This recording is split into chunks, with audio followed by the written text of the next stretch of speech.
एक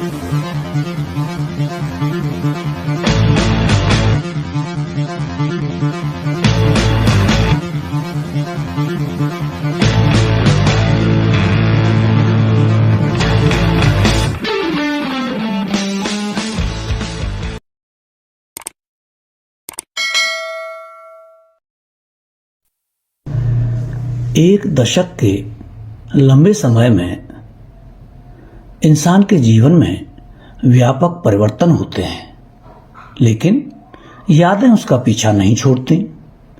इन्हीं खट्टी मीठी यादों के सहारे हम आगे और आगे बढ़ते हैं।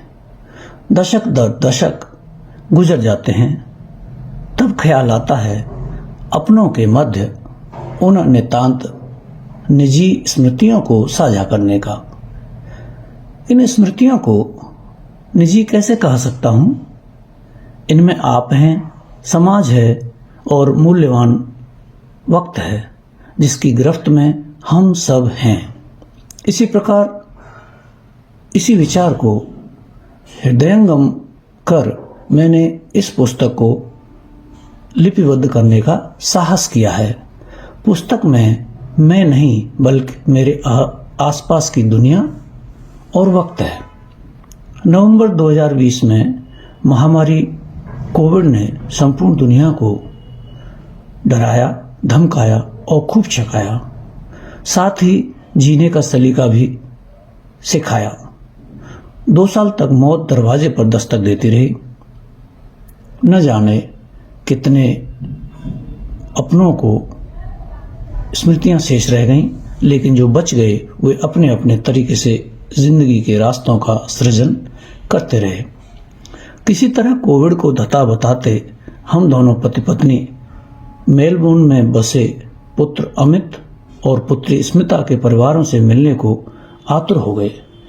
यद्यपि अमित ने बता दिया था कि सरकार के अप्रतिम प्रयासों के बावजूद मेलबोर्न और सिडनी में कोविड के केसों में कोई कमी नहीं आ रही।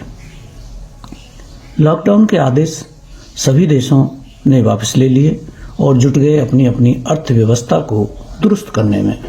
परिणाम स्वरूप एयर इंडिया ने जैसे ही अपनी दिल्ली से मेलबोर्न की सीधी उड़ान शुरू करने का ऐलान किया, हम बेताब हो गए मेलबोर्न जाने के लिए।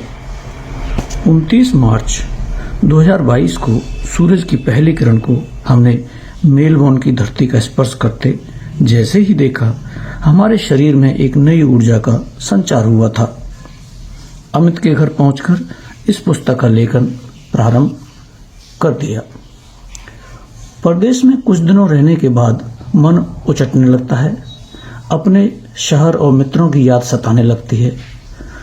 पूर्व में मैं 11 बार मेलबोर्न आ चुका था, तब ऐसा ही मैंने अनुभव किया था, लेकिन इस प्रवास में अपने शहर की याद नहीं सताई। चूंकि इस पुस्तक का मसौदा मात्र स्मृतियां हैं, मस्तिष्क के अवचेतन में सिमटी स्मृतियां, अतः इस पुस्तक के लेखन के समय किसी व्यक्ति या पुस्तकालय की आवश्यकता नहीं पड़ी और अमित और स्मिता के सुविधाजनक घरों पर निवास करते इस पुस्तक को बिना किसी व्यवधान के लैपटॉप पर अंकित कर दिया। इस पुस्तक को लिखने की प्रेरणा मुझे मित्र डॉक्टर जगदीश्वर चतुर्वेदी और डॉक्टर हरिवंश चतुर्वेदी ने दी।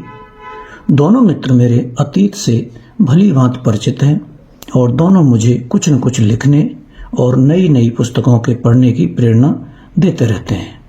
डॉक्टर जगदीश्वर चतुर्वेदी ने मुझे अपने परिवार के सदस्यों के बारे में विस्तार से लिखने का भी सुझाव दिया था, जिस पर मैं अमल न कर सका। मेरा मानना है कि कोई भी पुस्तक यदि पाठक की रुचियों को अपने मानस में बैठा कर लिखी जाए तो पाठक जुटाने में सुविधा रहती है। मेरे जीवन के 7 दशक का अधिकांश समय मात्र 3 शहरों फिरोजाबाद, मथुरा और मेलबोर्न में व्यतीत हुआ है।